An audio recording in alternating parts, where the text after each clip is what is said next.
World কাপের কিন্তু main ক্লাইম্যাক্সের দিকে আমরা আস্তে আস্তে এগিয়ে চলেছি, কারণ আজকেই কিন্তু ওয়ার্ল্ড কাপ, মানে আজকে রাত্রিবেলা ইন্ডিয়ান টাইম রাত 12:30টায় ওয়ার্ল্ড কাপের এই বছরের অর্থাৎ এবারের ওয়ার্ল্ড কাপে কিন্তু প্রথম সেমিফাইনাল, মানে রাত জেগে বাঙালির ফুটবল দেখা কিন্তু একদম ক্লাইম্যাক্সের দিকে আস্তে আস্তে এগিয়ে যাচ্ছে। কারণ সেই স্কিল, ড্রিবলিং, শুটিং, ট্যাকলিং সব কিছুই কিন্তু এই সেমিফাইনাল এবং তারপর ফাইনাল। অনেকে প্রেডিক্ট করছেন it's going to be France versus Argentina, কিন্তু স্পেন এবং ইংল্যান্ডকে কিন্তু আমরা কোনো মতেই কখনো অবহেলা করতে পারি না। যদি আমরা কনসিস্টেন্সি দেখি তাহলে কিন্তু definitely Spain and England also are strong contenders যারা কিন্তু ফাইনালে যেতে পারে।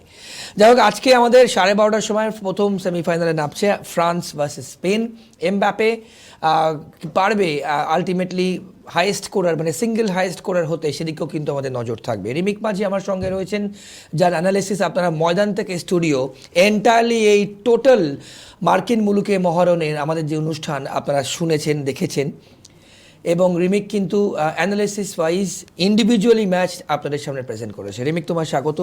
এবং বিগ ডে হেড, মানে আজকে রাত্রিবেলা কিন্তু আমরা প্রত্যেকে ফুটবল প্রেমী যারা, তারা কিন্তু এই সেমিফাইনাল দেখার জন্য জাগবে। France Spain, remake, France will start as favourites, কি মনে হয়? দেখো, এই আজকের ম্যাচটা এবারে বিশ্বকাপের অন্যতম সেরা ম্যাচ হতে চলেছে। মানে দুটো দলই কিন্তু ফাইনালে ওঠার যোগ্য দাবিদার। এখনো পর্যন্ত ফ্রান্স বা স্পেন কেউ কিন্তু হারেনি এবারে ওয়ার্ল্ড কাপে। কিন্তু তুমি যদি দেখো, মানে বিশেষ করে লড়াইটা এমবাপে ভার্সেস ইয়ামেল, মানে একদম আড়াআড়ি বিভক্ত। একদম। এমবাপে 8টা গোল করে ফেলেছে, জয়েন্ট হাই স্কোরার মেসির সঙ্গে। ইয়ামেলও কিন্তু যথেষ্ট ভালো, মানে আগের দিনকে আমরা দেখেছি যথেষ্ট গোল করতে না পারলেও খুব বুদ্ধিদীপ্ত ফুটবল খেলেছে এবং খুব কার্যকরী ফুটবল খেলেছে। কিন্তু অবশ্যই তুমি যদি এবারের বিশ্বকাপে ইন্ডিভিজুয়াল এক্সিলেন্সি বা দলগত তুমি যদি পারফরমেন্স দেখো, তাহলে দুটো দলের মধ্যে ফারাকটা কিন্তু খুব কম। তার মধ্যেও কিছুটা হলেও এগিয়ে থাকবে হচ্ছে ফ্রান্স। কেননা আমি আবারও রিপিট করছি, প্রত্যেকটা এপিসোডে তোমার সঙ্গে যখন আমরা বসি মার্কিন মুলুকে মহারণে, আমি বলি যে ওয়ার্ল্ড কাপের ফাইনালে একটা স্লট কিন্তু স্পট বুক করার আছে ফ্রান্সের জন্য। তাই কিছুটা হলেও ফ্রান্স এগিয়ে। কিন্তু একটা মজার বিষয় হলো, তুমি যদি হেড টু হেডে যাও, তাহলে কিন্তু স্পেন কিন্তু ফ্রান্সের থেকে অনেক এগিয়ে। এখনো পর্যন্ত মোট 38 বার ফ্রান্স এবং স্পেন মুখোমুখি হয়েছে। তার মধ্যে 18 বার জিতেছে স্পেন, 13 বার ফ্রান্স এবং 7টা ম্যাচ ড্র হয়েছে। ওকে। আর ওয়ার্ল্ড কাপে এবং তুমি লাস্ট যদি 5টা ম্যাচ দেখো, ফ্রান্স স্পেন লাস্ট 5 বার জিতে মুখোমুখি, তার মধ্যে 3 বার স্পেন জিতেছে। তার মধ্যে উয়েফা নেশনস লিগ রয়েছে, ইউরো সেমিফাইনাল, তোমার 2024-এর ইউরো সেমিফাইনাল, সেখানে স্পেন 2-1 গোলে হারিয়ে দিয়েছিল ফ্রান্সকে। গত বছর উয়েফা নেশন লিগে 5-4 গোলে ফ্রান্সকে হারিয়ে দিয়েছিল। তবে 2021-এর উয়েফা নেশনস লিগে ফ্রান্স 2-1 গোলে হারিয়েছিল। আবার ইন্টারন্যাশনাল একটা ফ্রেন্ডলি 2017-তে, সেটাতে স্পেন 2-0 গোলে ফ্রান্সকে হারিয়েছিল। এবং একটা ইন্টারন্যাশনাল 2014-তে আর একটা ইন্টারন্যাশনাল ফ্রেন্ডলিতে ফ্রান্স 1-0 গোলে হারিয়েছিল। ওয়ার্ল্ড কাপে যে হেড টু হেড দেখো, এখনো পর্যন্ত ওয়ার্ল্ড কাপে ফ্রান্স এবং স্পেন কিন্তু একবারই মুখোমুখি হয়েছে, সেটা 2006 ওয়ার্ল্ড কাপে রাউন্ড অফ 16-এ। সেখানে 3-1 গোলে ফ্রান্স জিতেছিল। গোল করেছিল হচ্ছে রিবেরি, প্যাট্রিক ভিয়েরা এবং জিনেদিন জিদান। ফলে ওয়ার্ল্ড কাপের রেকর্ডে তুমি যদি যাও, এখনো পর্যন্ত ফ্রান্স এগিয়ে। একটাই ম্যাচ হয়েছে এবং একটা ম্যাচে 3-1 গোলে স্পেনকে হারিয়েছে। কিন্তু ওভারঅল রেকর্ডে গেলে 38টার মধ্যে 18টা জিতেছে কিন্তু স্পেন, 13টা ফ্রান্স, 7টা ম্যাচ ড্র হয়েছিল। ফলে পরিসংখ্যানের দিক থেকে দেখলে স্পেন এগিয়ে। কিন্তু এবারের ওয়ার্ল্ড কাপে ফ্রান্স যে ফুটবলটা খেলেছে এবং বিশেষ করে যে এমবাপে যেরকমভাবে পারফর্ম করেছে এবং যেভাবে প্রতি ম্যাচে দলকে উতরে দিচ্ছে এমবাপে, তাতে কিন্তু ফ্রান্স অবশ্যই এই ম্যাচে এগিয়ে থাকবে। কিন্তু আবারও বলছি, স্পেন কিন্তু যথেষ্ট বুদ্ধিদীপ্ত ফুটবল খেলছে, একদম ছকে বেঁধে একদম পরিকল্পনা অনুযায়ী, একদম যাকে বলে না, একদম ডাইসে ফেলা, পরিকল্পনার যে ডাইস, সেই ডাইসে ছাঁচের মধ্যে যেভাবে ফেলা হচ্ছে, স্পেন কিন্তু সেইভাবে ফুটবলটা খেলে কিন্তু একদম ট্যাকটিক্যাল পরিকল্পিত ফুটবল খেলে, যে স্প্যানিশ ফুটবলের যেটা তোমার সবথেকে যেটা দৃষ্টিনন্দন, যে প্রচুর পাস খেলছে, প্রচুর পাস নিজেদের মধ্যে খেলে অপোনেন্টকে ওপর দিকে টেনে তুলে নিয়ে আসা, তারপর একটা কাউন্টার অ্যাটাক করে গিয়ে একটা সুযোগ সন্ধানের মতো গোল করে দিয়ে আসা। এই জায়গাটাতে কিন্তু ফ্রান্সকে সতর্ক থাকতে হবে, কেন ওরা স্পেন কিন্তু আমরা সচরাচর দেখছিলাম এই ওয়ার্ল্ড কাপে, তুমি কোয়ার্টার ফাইনালের আগে পর্যন্ত স্পেন কিন্তু শুরুটা খুব মন্থর করছিল, কিন্তু আমরা কোয়ার্টার ফাইনালে কিন্তু একদম উল্টো ছবি দেখলাম। প্রথম মিনিট থেকেই স্পেন কিন্তু আক্রমণে গেল, এবং সেই জায়গায় দাঁড়িয়ে কিন্তু স্পেন যথেষ্ট ভয়ঙ্কর। তাই আবারও বলছি যে বেলজিয়ামের বিরুদ্ধে স্পেন যে ফুটবলটা খেলেছে, সেখানে কিন্তু আমি তোমাকে বলছি এই মেরিনো, তুমি দেখো পর্তুগালের বিরুদ্ধে এবং বেলজিয়ামের বিরুদ্ধে ম্যাচে কিন্তু মেরিনো একদম সুপার সাব হয়ে লাস্ট মুহূর্তে গিয়ে গোল করে ম্যাচ পার করে দিয়েছে। রুইজ বলে ওদের প্লেয়ার রয়েছে স্পেনের, ভয়ঙ্কর। ইয়ামেল তো আছেই। ফলে স্পেন টিমটা তুমি কাকে বাদ দেবে? ভিনা আছে, ওজারবেল আছে, ওলমো আছে, ইয়ামেল আছে, রাইডার আছে, রুইজ আছে, মানে যে কোনো কেউ একটা কম্প্যাক্ট টিম যে কোনো মুহূর্তে গোল করে দিতে পারে। এবং অবশ্যই ফ্রান্সের যে manager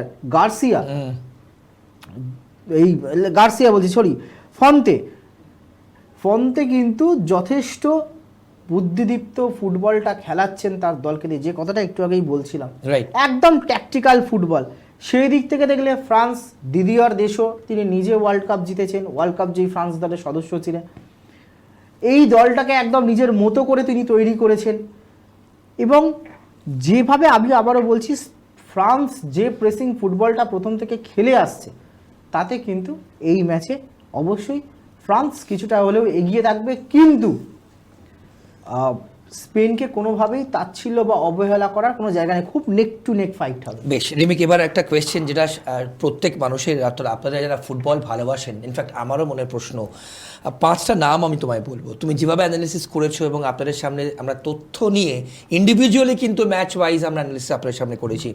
Harry Kane, Kylian Mbappe, Erling Haaland, Yamal এবং Lionel Messi, legends of football বলা যায়। আমি যদি তোমাকে র্যাঙ্কিং হিসেবে দেখাই, এখন জিজ্ঞেস করি তোমাকে, এভরিওয়ান ইজ স্ট্রাইকার, শুধু ইয়ামেল একটু ডান দিক ঘেসে খেলে এবং ইনসাইড কার্ডগুলো কিন্তু মারাত্মক ড্রাস্টিক, কাকে গিয়ে রাখবে? Yamal, Messi, Mbappe, Holland, Harry Kane. দেখো নো ডাউট অবশ্যই আমি মেসিকে এগিয়ে রাখবো। কেন এগিয়ে রাখবো? আর্জেন্টিনাকে নিয়ে এত বিতর্ক হলো, মেসিকে কিন্তু উপেক্ষা করার জায়গা নেই। হয়তো মেসি গত ম্যাচে গোল করতে পারেনি, কিন্তু মেসির মাঠে উপস্থিতিটাই আর্জেন্টিনা দল এবং স্কালোনির জন্য যথেষ্ট। কিন্তু স্কোরিং এবিলিটির দিক থেকে তোমার মনে হয় হ্যাল্যান্ড কিন্তু একদম কমপ্লিট স্ট্রাইকার, যদিও তার দেশে নেই, মানে ওয়ার্ল্ড কাপে নেই। অবশ্যই কমপ্লিট স্ট্রাইকার, অবশ্যই হ্যাল্যান্ড যথেষ্ট সুযোগ সন্ধানী স্ট্রাইকার, কিন্তু তুমি এমবাপেকে উপেক্ষা করবে কি করে? 8টা গোল করে ফেলেছে একদম।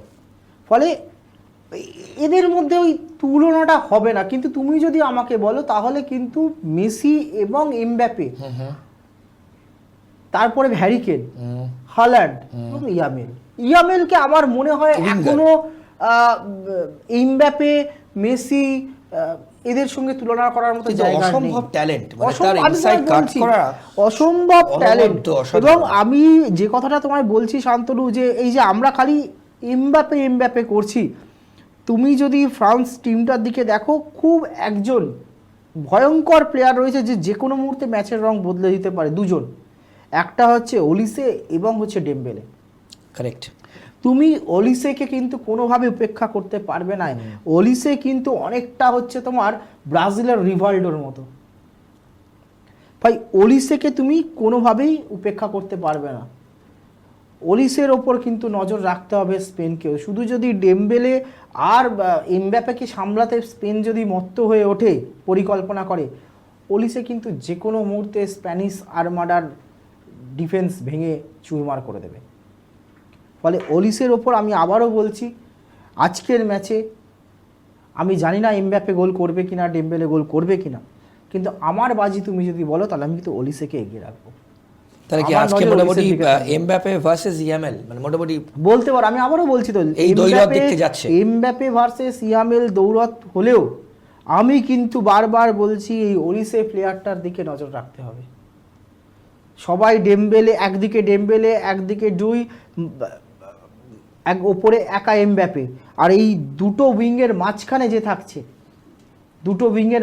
যে থাকছে এই ওলিসে, এ প্রচণ্ড ভয়ঙ্কর প্লেয়ার একজন।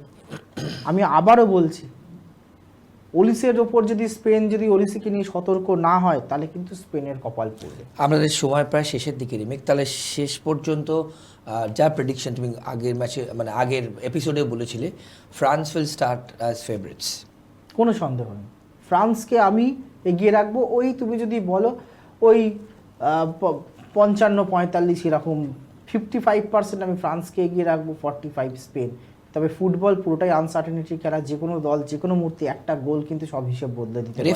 রেফারিং এর উপর এইটাই হচ্ছে প্রশ্ন, রেফারিংটা এখন সমস্ত দলের কাছে এই ওয়ার্ল্ড কাপে খুব আতঙ্কের জায়গা হয়ে দাঁড়িয়েছে। তুমি যদি গত এবং ভার থাকা সত্ত্বেও সুইজারল্যান্ড আর্জেন্টিনা ম্যাচটাও দেখো, যেভাবে সুইজারল্যান্ডের ওই ওম্বেলোকে সেকেন্ড বুকিং করা হলো, লাল কার্ড দেখানো হলো, প্রতি ম্যাচেই রেফারিং নিয়ে, বা তোমার ইংল্যান্ড ম্যাচে যে বেলিংহ্যামের প্রথম গোলটা স্পাইডার ক্যামের তারে লেগে পড়া নিয়ে ভিতর, প্রতি ম্যাচে কিন্তু রেফারিং নিয়ে ভার নিয়ে প্রশ্ন উঠছে।